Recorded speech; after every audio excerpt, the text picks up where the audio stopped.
Hello friends, this is Derrick Broze with the Conscious Resistance Network, and today we are going to investigate the quote-unquote open source intelligence firm known as Bellingcat and discuss their role in shaping global narratives and what their goal is going into 2020.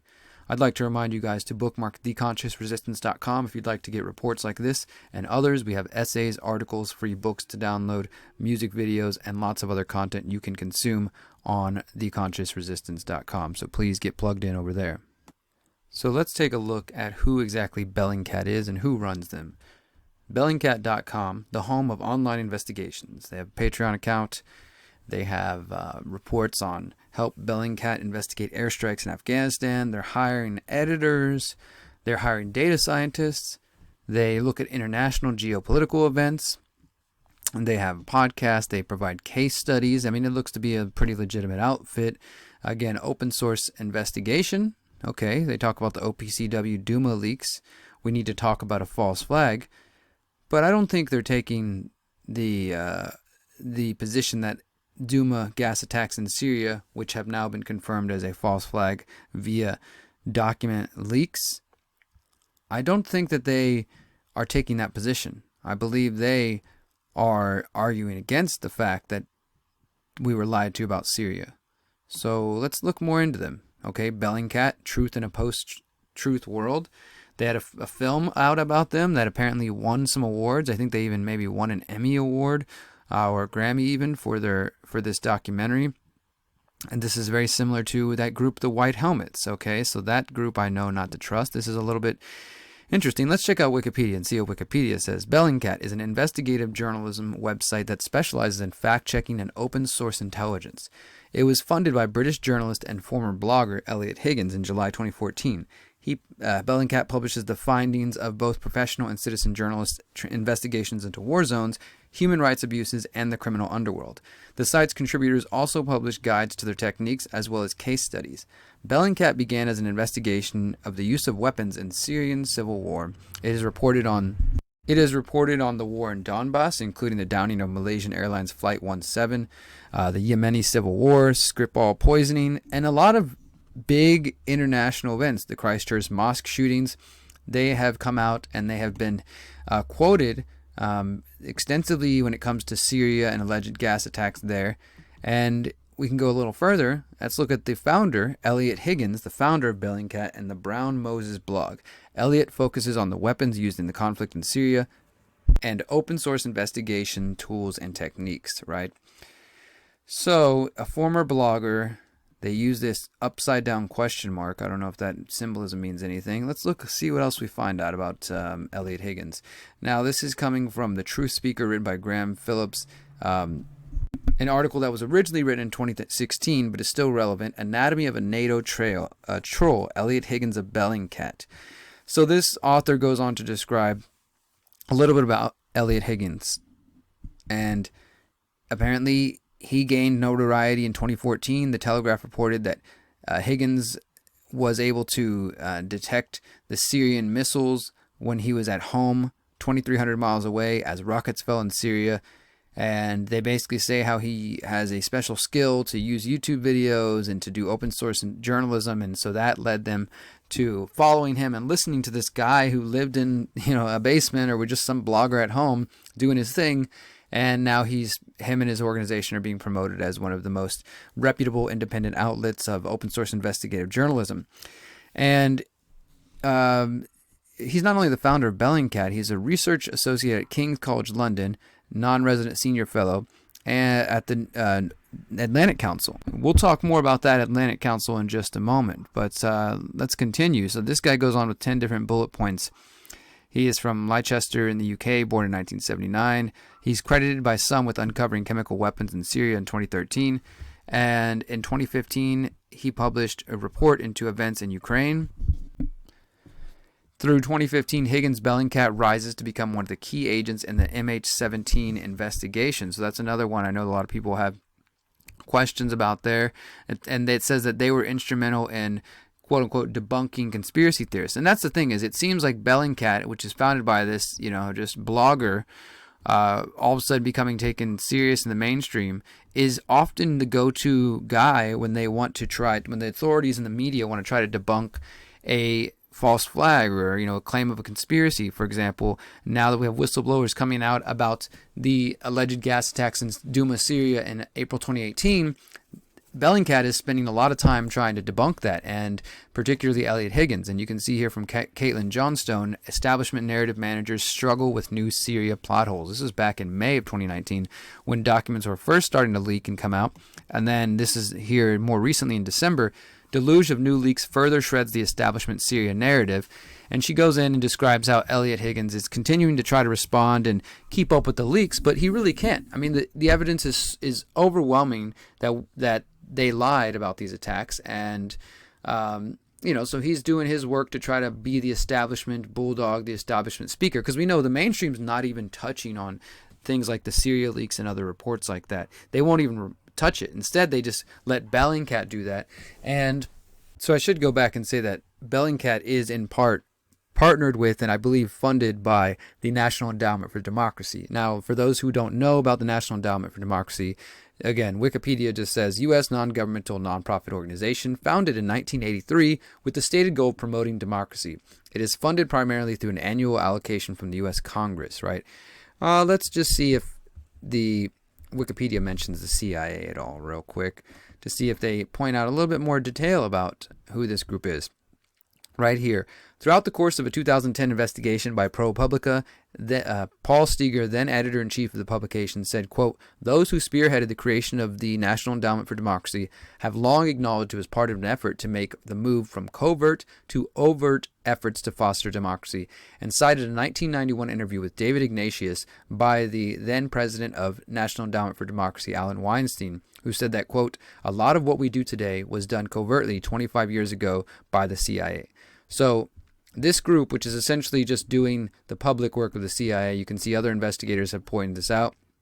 This is NED, the legal window of the CIA. For 30 years, the National Endowment for Democracy has been subcontracting the legal part of illegal CIA operations. Without rousing suspicions, it has put in place the biggest network of corruption in the world, bribing trade unions and management syndicates, political parties, both on the left and the right, so that they defend the interests of the United States instead of their members. In this article, Thierry Mason describes the extent of this system, so I'll put that link in there below. So again, they are the go-to guys to try to defend mainstream narratives. Whitney Webb of Mint Press News also pointed out recently that collaboration of Bellingcat founder Elliot Higgins and an alleged ISIS Twitter account has been exposed in a recent report. Western experts like Elliot Higgins of Bellingcat and the Atlantic Council frequently promoted the Shami Witness account despite its frequent promotion of Daesh, talking points, and brutal deeds. So that's just one element of that. She also has this one, Omidar is Intercept, which of course the Intercept website, which is owned by this, I can't remember his first name, Omidar, the guy who is involved with Palantir and many of other shady organizations.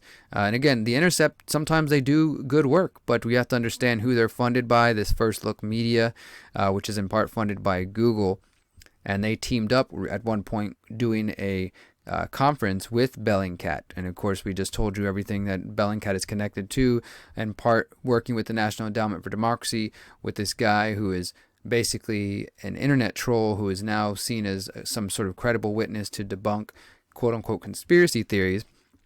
He's also, again, tied to the Atlantic Council. And where have we heard the Atlantic Council before? Well, Atlantic Council was the group that Facebook partnered with in May 2018, just a few months before the independent media was purged in October 15th, 2018.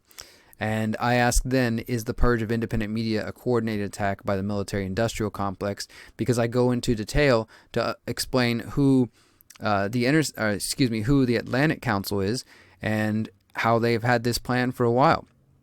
I'll read you this portion.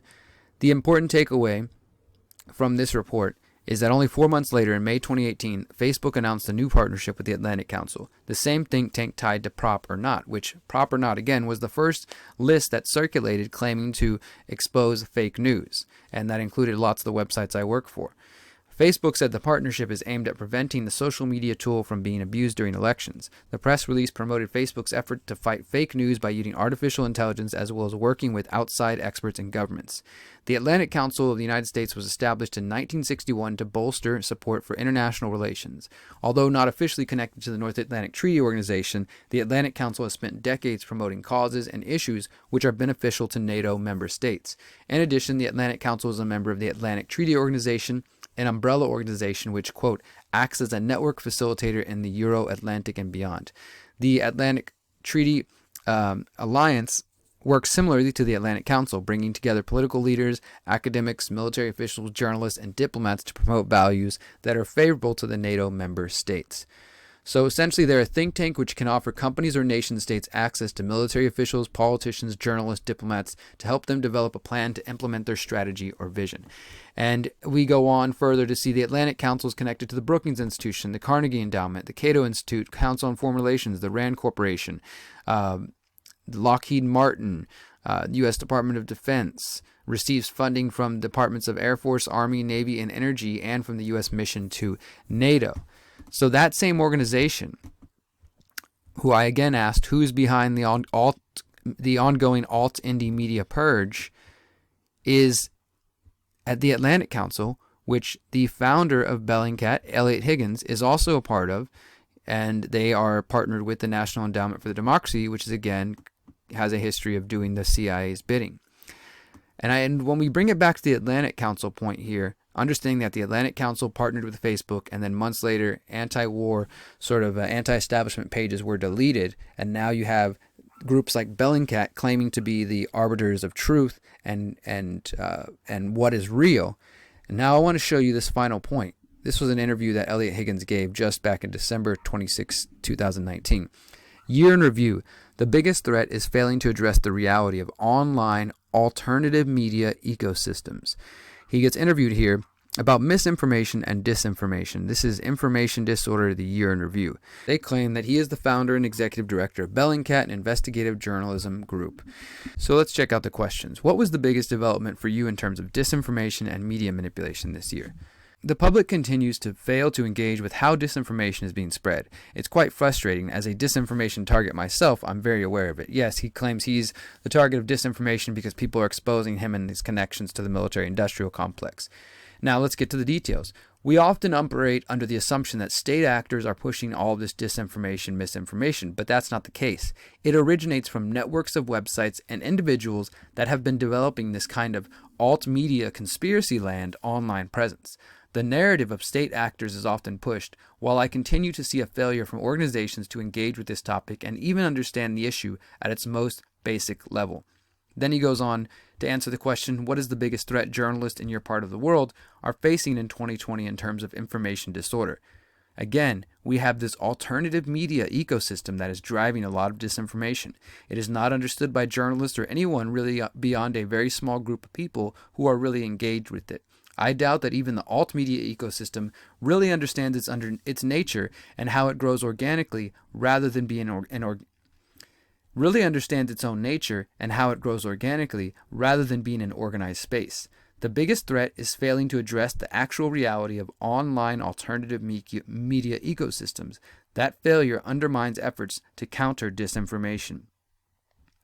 So there you have it, guys. He's laying it out that he thinks the biggest threat is that they are not addressing the alternative media ecosystem, conspiracy land. And this is what they're doing in 2020 and beyond. This is why the mainstream won't even touch the OPCW Syria leaks, and people like Bellingcat are playing the role of defending the mainstream narrative and, claiming to debunk the conspiracy theories. My guess is as we go forward in 2020, Bellingcat and the National Endowment for Democracy and the Atlantic Council and other interconnected groups will continue to push for the exposing, the censorship, and the deletion of this alternative media ecosystem, or as he called it, conspiracy land. I think that's where we're headed, guys, and I think we are kind of already there. Most people just can't really see what's happening already. We need to be able to push back and to question this, and the answer is not to give in to them. Because the other side of this, which we're going to explore in a coming video, is the fact checkers, the official fact checkers being put into place by Facebook, YouTube, Twitter, and in some cases, the government. And who are these fact checkers? Who are these people who are claiming to be, again, the arbiters of truth who can decide whether to flag your content on social media and then delete you off social media for alleged fake news? Bellingcat is one of these organizations that is playing the role of spreading propaganda for the establishment. We truly are in an information war, and the only way we'll be able to make it through is to understand these institutions that are playing this role and to expose them and to counter them with real information and to use whatever tools we have to spread that far and wide. Social media has become increasingly controlled, but we must use it for what we can to continue to spread information and wake people up to the lies and the falsities of organizations like Bellingcat and Elliot Higgins. Thank you for watching. This is Derrick Broze with the Conscious Resistance Network. Until next time, remember, you are powerful, you are beautiful, and you are free. Peace.